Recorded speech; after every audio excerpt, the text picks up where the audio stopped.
o una cita con Chris Ryan. Yo haría lo que fuera por una cita con él, aunque solo uno fuera. Por una cita con Chris Ryan, yo haría lo que fuera por una cita. Whatever. Shit, I totally fucked this up. So, hi Chris, this is Fabian speaking to you from the other side, and maybe not lo que fuera, but definitely a beer. Anyway, man, I just listened to your recent podcast with Stan, and I think you said you're so happy how many people you meet through the podcast. So here I am, meeting you, a fellow podcast listener, just like you, I traveled for the last 15 years, on and off. And I grew a bit tired of the whole backpacking thing, but I found something that I probably never grow tired of, which is this. Land Rover Defender. This whole thing started in 2011. I drove down from Berlin to Cape Town, at least that was my goal, but I got stuck in Gabon in Libreville because I had malaria. And while on malaria, I had the big luck that I had an internet connection, Wi-Fi. And I searched random shit in the internet, and one day I typed in the coolest job of the world, internet, and I hit enter. And 2 weeks later, I was wearing a suit, working in San Francisco in an internet startup, and it was totally crazy. I mean, Africa itself was the craziest thing and the most adventurous thing I ever did in my whole travel life, and since then I don't want to go back to Southeast Asia or South America. Just nothing comes close to the degree of necessary improvisation and adventure and degree of pureness of the people that you meet and degree of impact it had on my life. Africa, being there for 11 months, driving through like 17 countries was amazing. Anyway, I was sleeping next to the car a lot, like at police stations. Next to the car, I had a beard and hair. They kicked me out of the DRC embassy saying I should shave first. And then I was in San Francisco, and working for that startup 90 hours a week, 2 flights every week. And I loved that, especially after traveling for so long. I was happy to be productive, in quotes again. And through another serendipitous chain of events, I quit the job. I had a friend who was suicidal. He had tinnitus, and he tried everything already. And then I noticed that he was in a very bad shape, and he said, I pay you a flight to Pucallpa if you help me to find a shaman in the Amazon. I then accepted and worked as a translator and as a guide because I have been there a couple of times. And then I quit my job.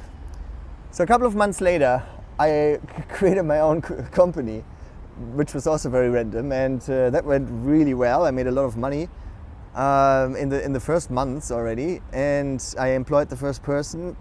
But it was really boring. Like, it was super foreseeable what's gonna happen. Like, okay, more money, bigger office, more people. And in some way it was like a movie where you go to and you already know the end. And whenever I felt that way, I knew something had to change. At least in the past, that was my motto. I think I heard that once on the Moth podcast, where somebody said, the coolest way of making decisions in your life is to choose the option which has the most anecdotal value, and that was my operating system for the last 15 years, I think. So that was boring, and my first employee was down here. Like, this is my roof. I'm in Berlin at the moment, and he was living in my living room. And I remember I walked into the living room and I say, hey Dominic, why don't we run the company from a Land Rover while we cross South America? And he looked up like, sure man. Like, I'm serious, eh? So a month later, we were in Buenos Aires with another friend, and we got into the Land Rover, and then we drove to Colombia with 2 missions. The first mission was to show that it's possible to actually run a real company with Fortune 500 customers. We have Intel and Microsoft and Virgin Atlantic as customers. but have this adventurous way of living. And that meant doing a data migration for a client in Las Vegas from a desert cyber coffee place with chicken running around on the ground next to Nazca somewhere. And it worked. So we were this nomad company, and on the same time we had another mission, which was meeting people who redefine work, right? We called them the Che Guevaras of work. So people who said no to 9 to 5, no to bosses, no to hierarchy, no to wearing a fucking suit to come to work at 30 degrees outside. Well, you know the Celsius thing, you lived in Spain. And we made a video documentary about that. So we called that thing Startup Diaries. Actually, people down there, I'm in the 5th floor, so people down there waving at me. I hope they don't call the police and think I would jump down here. Hey man, that's funny. So that thing became like a thing, and we went in Wired and spoke at some conferences and stuff. And it went quite well, and what's really funny, man? That none of that was ever planned, right? I just traveled. And through these thousands of people you meet and the language skills acquired and this world of options that suddenly is there, I just slipped into things, just by going for the most anecdotal story. And that was fucking amazing, I have to say. And I know that you're really into travel and what the wonderful things that travel can do to you. And it happened because of travel, but I think none of that would have happened if not at 17.